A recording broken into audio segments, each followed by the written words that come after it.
Today, I will build a knowledge base and understand the fundamentals of a knowledge base and how we will integrate it into our voice flow. We'll also test if the knowledge base is providing accurate information. And part 2, we will create an information verification system. For example, if a user is putting a wrong phone number or wrong name or email address, the system will automatically check and verify if the information is correct. Part 3 will develop an AI that responds to general questions without using too many tokens, making it more cost efficient. And of course, no prior coding experience is needed. You will be able to get this agent up within minutes. Now, last time we built this so far. So now let's just start with the knowledge base. Let's go back here and go to knowledge.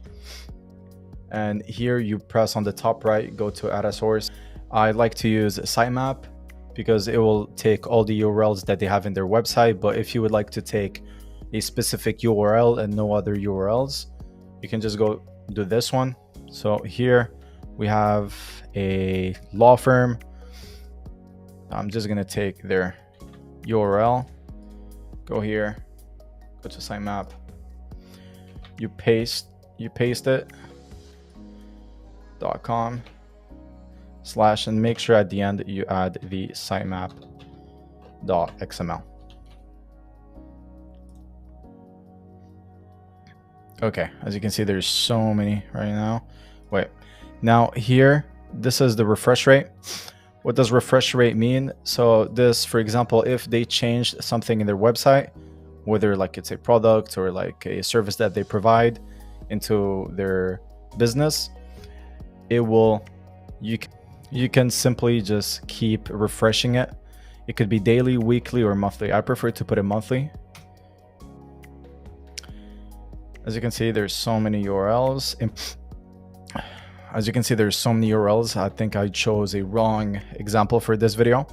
So let's just take some of them. Let's not take all URLs. Let's just take 5 URLs. Okay. Now we go on the workflow.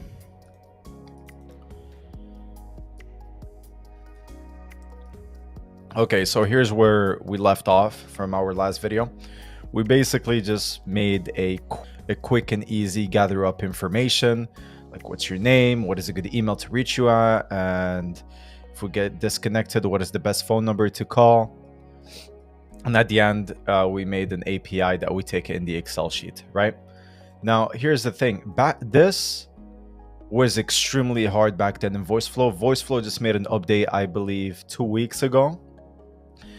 Basically, if you wanted to get the correct information from a client, you had to create an entire setup to verify if the user put in his actual name.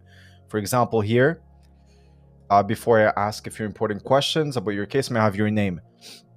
You can get some people that, you know, will write some numbers, and of course that's not a name, but it will be registered as a name, even though it is not a name. So back then we had to create a setup, something similar to this. Here's, I'll show you how it works. Hey, before asking important questions about your case, may I have your name? Let's say 123.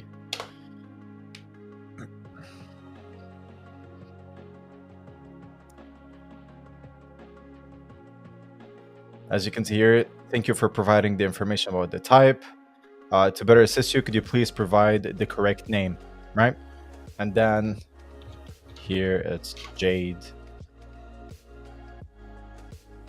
As you can see, it goes through what is a good email to reach you at. But now with this new update, they made it much more easier.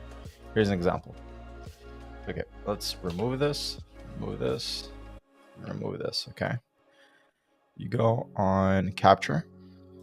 Oh, we were not able to have this back then, but now you have to pick up the entities and username. That's it. And then do the same thing over. Capture, name, entity, user, what is this? Email. Okay, this is email. Capture again for the phone number. Here, that's it. And here's how it looks like. Always train your agent. Okay, so important, may have your name. 1, 2, 3. Okay. It looks like you entered the number. Could you please provide your full name? Let's say again, 1, 2, 3. Okay. So my name is Jade. Okay, and provide the last name, M-A-D. What is a good email to reach you at? Let's say same thing here, 1, 2, 3. So yeah, basically you get the logistics of it. Now they made it 10 times easier. But if you want to just capture the last utterance with this new update, you just make this. All right, let me show you how to make it. For example, so you go in here, capture. You go in capture. You see like at the top right, there's entities, entire user reply. So it will just take last utterance. Simple as that. From the last video, I did touch a little bit the workflow. I basically created this system where it goes to call to EUS. For example, if a client has a general question about the company and you don't want to be using too many tokens, what I prefer to use is this build. Now I'll try to break it down to you so you could build it on your own. And there are some codes here, and if you would like to get some codes in this video, you just send me a message and I'll send you the link for all the codes or the entire build so I can send it to you over. Now, going back to it, you start by building the JavaScript. Okay, and the JavaScript, here's what you'll be writing: last utterance, JSON. Then you go and make an API. And here in the headers and in the post API, you just go to the documentation of Voiceflow. You take their APIs and your API and you put it here. In the body, you go to raw. You make this exact word for word and go to responses, right? And then you recreate another JavaScript. And then this JavaScript, you make a code. It's quite simple. Again, if you need this code, you just send me a message and I would love to send it to you. You go on either default, no context, or fail. If it goes to default, it will go get an answer. You create a set AI. You'll name it answer. And the prompt is last utterance. And here's the prompt setting. Answer the user's questions based on the provided context. Important, if the answer to the question is not found within the given context, respond with a single word no. Okay, goes here, goes to default, KB. And when it goes to KB, it's like, do you have any questions? Saves, says, and goes to call to EUS. So this way it goes and loops back to call to EUS up, and it keeps going back over and over and over. Same thing here. Here you make response AI. In this response AI, you answer the following user message, last utterance. The conversation history goes as follows: VF memory. You have to create this variable, VF memory. And here's the prompt. You're called Tony from Zero Jail, blah, blah, blah, blah, ta, ta, ta, ta. Very important. For me, I believe this is important because this will stop them from entertaining people that are not customers. And we don't want to be wasting too many tokens. Feel free to ask any questions. You create a bunch of these and goes back to call to EUS. Here's how it looks like. I'll test it.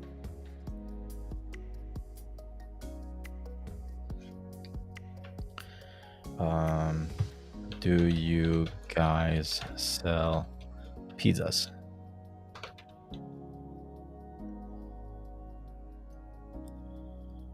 So I'm here to assist you with criminal law defense and related inquiries. Unfortunately, we don't sell pizzas. If you have questions about legal matters, feel free to ask. Okay, now here it's going to go back and loop back again. So let's say, do you guys sell burgers? It went back again. Same answer. They don't sell burgers, unfortunately. Um, Now, actually, let's try to get some actual information. Like, what time do you guys close?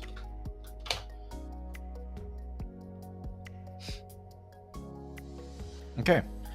Our office hours may vary, but typically we close at 5 p.m. If you need an assistant or have any legal questions, feel free to reach out. Now, what if the client has a case? Hey, I have a court attend next month. Okay, there you go. Voila. So it goes to criminal law, juvenile. I don't. That's it. And let's say again, wrong name.